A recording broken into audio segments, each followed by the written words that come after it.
The movie begins with us observing the inside of a house, covered with greenery. There are interesting paintings on the walls. Soon we are told it is day 1, the gift of hair. Inside a church, our protagonist, Rebecca, announces that once they bring a child into this world, they are committing to offer the child the best possible start in life.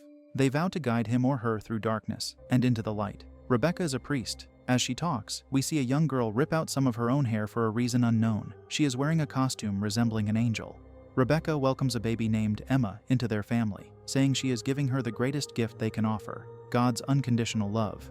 We see the young girl put her lock of hair into a small box. She follows this by holding a rabbit while looking at 3 people in the distance who wear masks and robes. The girl holds scissors to the rabbit, but we don't see what happens.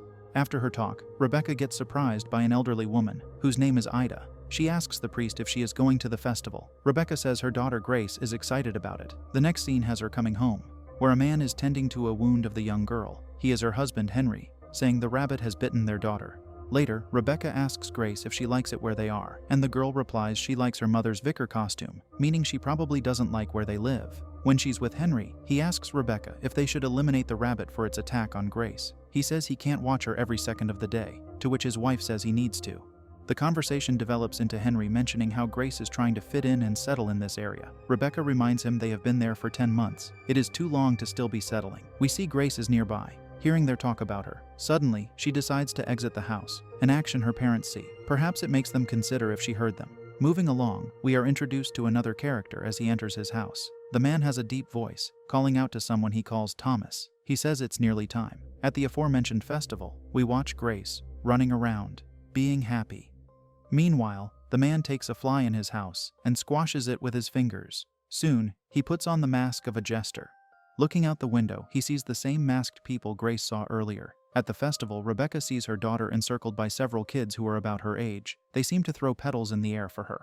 The crowd pays attention to a man who says the harvest is done. It cheers upon hearing this. He asks the people who will lead them on this merry dance, and they answer it is the Lord of Misrule. In a nearby location, the man in question stands in his costume. Due to his mask, we know who he is. He says he has answered their call. The festive character holds a circular scythe. Rebecca asks Henry who he is while he records the event on his phone. The crowd cheers until the Lord of Misrule slams his scythe down. He says he's not just there to lead them on a journey, he is also there to protect them from each other. He presents his scythe and the crowd expresses its amazement. He proclaims someone is the harvest blight, whom the former will drive out. The Lord of Misrule tells the people to cry his name and show him they are not scared. He utters the name Galogog. As he repeats it, the crowd keeps repeating it too. This brings forth a person who wears a demonic costume. He pretends to horrify the crowd, prompting the Lord to pretend to deal with him. At night, we see 3 fires elsewhere. Galogog is being taken there by everyone. Rebecca meets with Ida and her sister Miri. She tells Ida she did not know Barrow had a demon. Ida replies the idea is that they drive him out, bless the harvest, and everything will be well. Rebecca thinks it's a funny way to drive him out. She says it's more like they are dancing with him. Once the Lord of Misrule tells Galogog to be gone, a man announces that the former stands triumphant. With his deep voice, the Lord says it's time to revel in chaos. He proclaims the Feast of Fools has begun. Afterward, the crowd dances around the 3 fires. As it does, Rebecca calls out to Grace, trying to find her. She finds a girl her age named Bryony and asks the girl if she has seen Grace. Bryony says Grace is away now. The girl's words confuse Rebecca. She approaches Henry to ask about their daughter, but all he says is he saw her somewhere. Soon she sees Grace following Galogog into the dark woods. She starts to walk after her. On the trees she sees locks of hair hanging. Continuing her walk, she falls down a slope. When she stands up, she can't see Grace anymore. She returns to the festival, distraught. Day 2 is the gift of blood. Back at her house, a detective named Hythe tells her to say what she remembers. Thus, Rebecca describes to him what happened last night. It doesn't take long for her to get upset with the man, saying he asks them the same questions many times. Henry is there to say they were asked the same thing about a dozen times. Hythe replies they are doing everything they can to find Grace, yet Rebecca wonders why there aren't dogs and helicopters. Remembering that the rabbit needs to eat, she gets up to leave. During her time with the little animal, she sees the 3 masked people in the distance. Once she returns to the house, she sees an officer taking away Grace's doll, which she takes from him. She rushes into her daughter's room and finds another officer there. She yells for him to get out. In a short time, Hythe starts walking toward her, saying they need some of Grace's things to help the dogs search for her. However, Rebecca shuts the door on him. Alone in the room, she starts to pray. She lies in Grace's bed before finding a lock of hair in the lamp. We see her daughter lying behind her. She touches her mom's hair and whispers that she should find her. Rebecca abruptly sits up, but the girl is no longer there. The next scene shows us that several people have gathered to search for Grace in the woods. Eventually, they find the angel wings from her costume. As Rebecca keeps searching for her alone, she gets a phone call. Henry tells her they found something. Therefore, she returns home, where Henry is with the police, showing her a video on a laptop. She sees Grace on the video with the person in the Galogog costume. He removes his mask partially, and Rebecca zooms in on his face. Hyde assures her they will find him, for this is a small village. Afterward, the couple enters a bar, making the people there turn to face them. A woman named Marjorie comes to Rebecca to sit her down. She says although a terrible thing has happened, it will be right again. Henry tells the bartender there was a man in the Galogog mask at the festival. The bartender knows him, saying his name is Derry Nash. According to him, he is a funny lad from a funny breed. He lives with his grandfather in a certain place which the bartender names. Rebecca draws a triangle and shows it to the bartender, asking if he has a tattoo on his hand of the triangle. Once the man says Derry does, she suddenly gets up to walk away. Of course, the couple starts to ride to the place the bartender mentioned. When they arrive at the farm, they snoop around in there. As she is searching, Rebecca hears a TV or a radio nearby. She walks toward it, and an elderly man appears behind her. He softly asks what she's doing on his property. The lady answers that she wanted to talk to him about his grandson. He tells her Derry isn't there. Since she thinks he is, the man grabs her against the wall to say he is not. Thankfully, Henry arrives to slam him against the wall. Rebecca walks into a trailer, where she calls out to Derry. Instead of seeing him, she sees a very disturbing sight. Under it, a message is written possibly in blood. It states, "He stands in the fields and waits." While riding back in their car, Henry asks her who waits in the fields. Rebecca does not answer him. She doesn't even guess.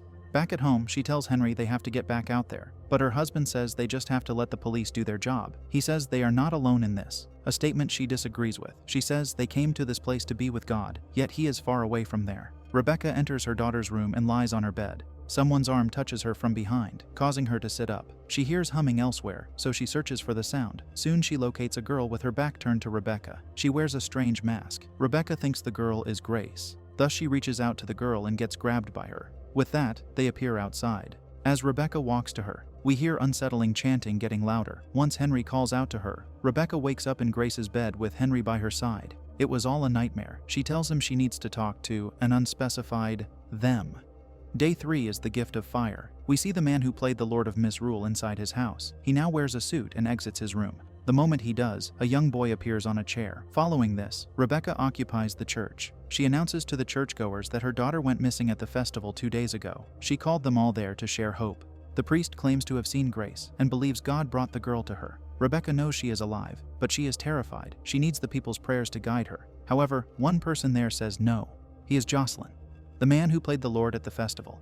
He adds there will be no help from the priest's God. He stands to ask who she thinks has gifted her with visions of her daughter. No human has her child, according to him. Furthermore, Jocelyn says every year they drive an unspecified him out.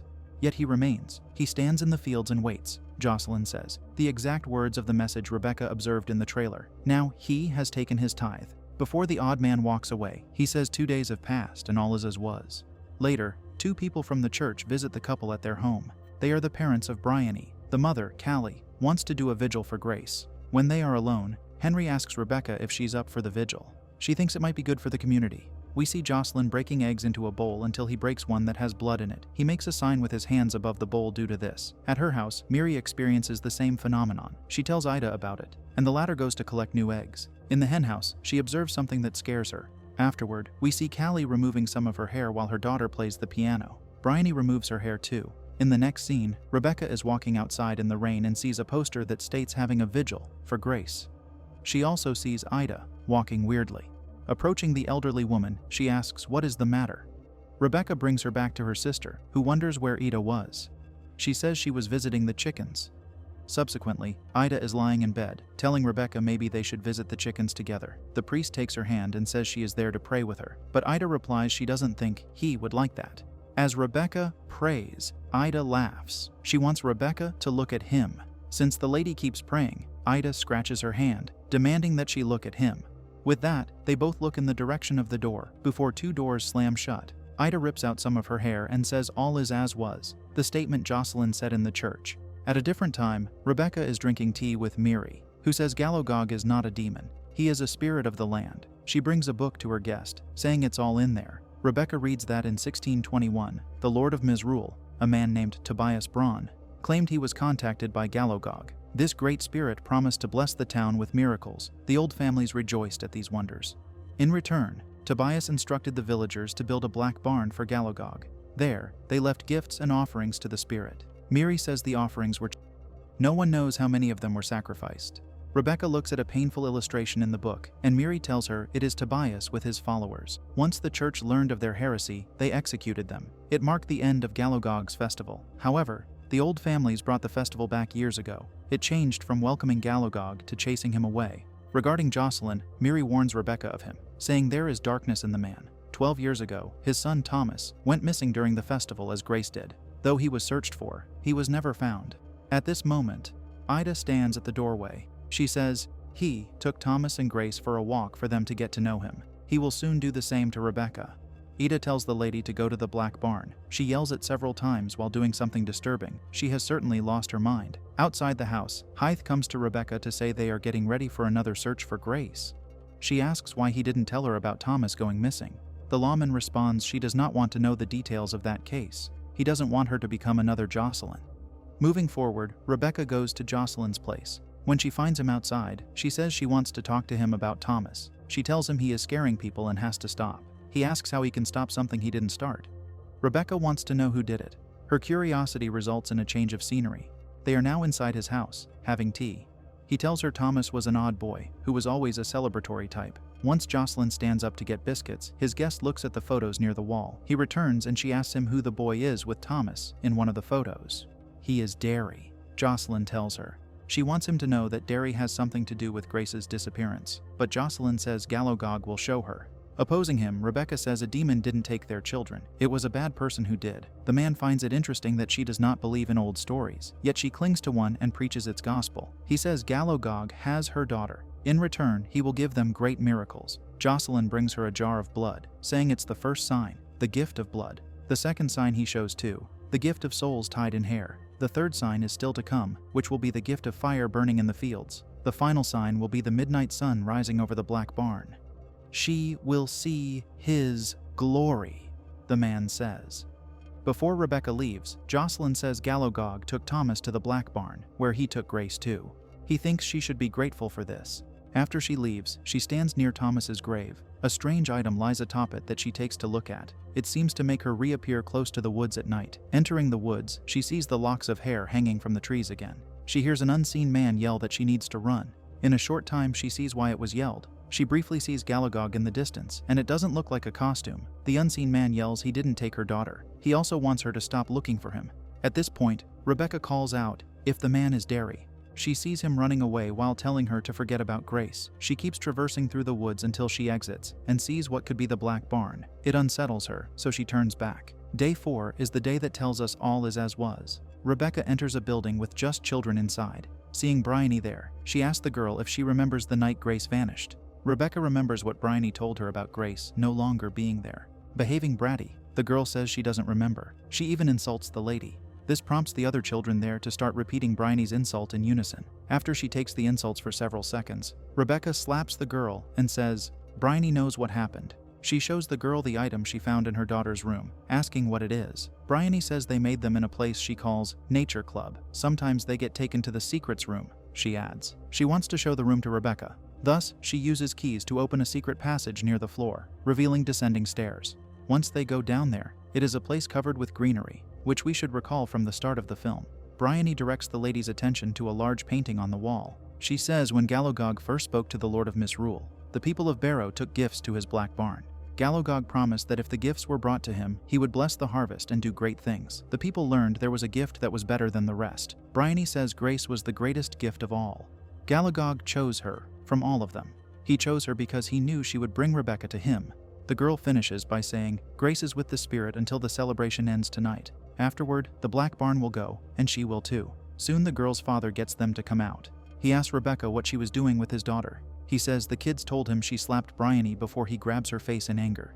She gets him to let go and says people are poisoning the minds of their kids. Hearing this, the man becomes softer, saying this is them keeping their local history alive. She says they are bad people, but he replies, they are his people, who are okay. He softly repeats that it's all right. Returning home, our heroine finds some of Grace's strange paintings. She shows them to Henry, saying Grace was going to a place called Nature Club this summer. The police tried to take away all the evidence of it. She thinks they are part of it, along with everyone else. Rebecca adds that the people of this place are sick. Furthermore, she tells her husband she knows where Grace is. Since he doesn't believe her, she tells him to back away while she finds Grace. We see her kneeling inside the church. A phantom of her daughter appears behind her to whisper, "The third sign is the gift of fire." Switching to Henry, he calls the police regarding Grace's missing person case. He discovers it has been closed. It makes him question how that can be possible. The next scene has Rebecca coming to the vigil. Miri asks if she would like to say anything. Rebecca looks at photos of her daughter near lit candles. Soon Jocelyn enters wearing his suit. He tells Rebecca they are all very hopeful for Grace. She says if he could say a prayer, she would be grateful. Jocelyn responds it would be an honor and starts to sing. The song includes the words, "All is as was." Following this, the other people there start to sing too. She asks where Grace is and what they did to her. Jocelyn tells her that Galogog made a home for her when her mother did not. He also says the spirit will do the same for Rebecca if she gives herself to him. In a short time, Henry walks into the area. The angry man punches Jocelyn in the face, which puts the latter's singing to a halt. Not visibly angry by the punch he received, Jocelyn simply says he thinks Henry should leave. He adds that the feast ends tonight. With those words, the group resumes its singing. Once the couple returns home, Henry says this is madness and apologizes to his wife because she was right all along. He says they need to leave, but she says they cannot. She observes their car has been set on fire. They go outside, where Rebecca sees those three masked people again.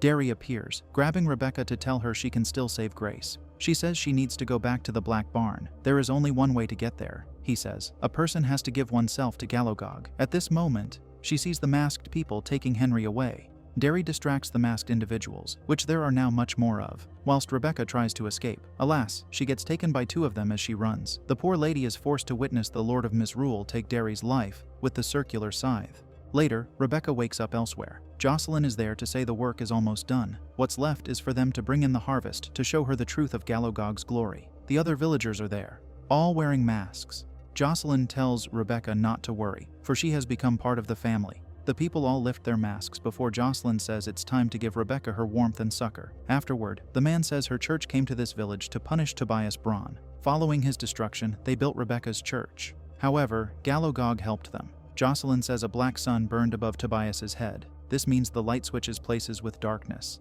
Now he asks the people to bring out the next blessing.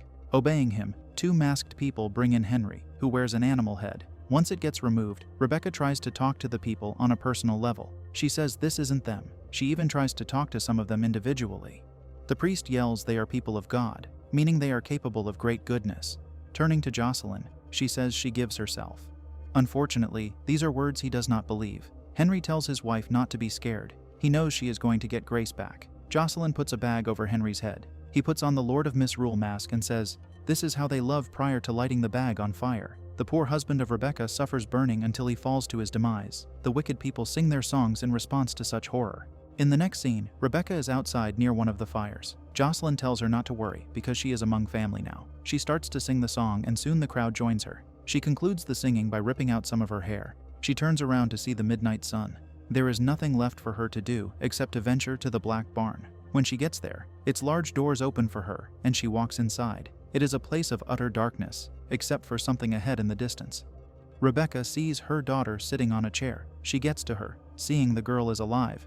Grace says she knew her mother would come for her. Rebecca wants to leave, but Grace says he won't let them. Once they hear a scary sound, Rebecca starts to pray and yells that he can't have her. It doesn't take long for her to see Galogog behind her. He draws very close to her, prompting Rebecca to kneel while presenting a lock of hair to the spirit. Afterward, she carries her unconscious daughter out of the Black Barn. She lays her on the ground near the villagers. Jocelyn wears his mask, saying she dares to break their pact with Galogog and take back his gift. Due to this, he tells the people to take her life. However, Rebecca says they won't touch her, for she has done one thing he was never able to. She has been to the Black Barn and found her way to him. She stood before Galogog to let him look at her. She tells Jocelyn that the spirit called to him. He took his son and sent him signs. He invited Jocelyn to face him, yet the man never did. Jocelyn replies he brought great wonders to this village, a statement Rebecca disagrees with. She thinks what he brought was only fear. Taking off his mask, Jocelyn says he gave his son to be Galogog's misrule. But Rebecca claims she is his misrule. Now she wants to end this feast of fools. It will end with him. She proclaims he can't carry the black sun anymore, to which he replies to take this pain from him. Consequently, One of the villagers shoots him with an arrow, and Rebecca says, "This is how she loves." The man finally meets his end when he gets dragged into the fire. The people encircle it to watch him burn. The last scene has all the villagers at the church. As a priest, our heroine instructs them to pray, and they do. Grace approaches her mom to hold her hand. They manage to survive the ordeal of the festival.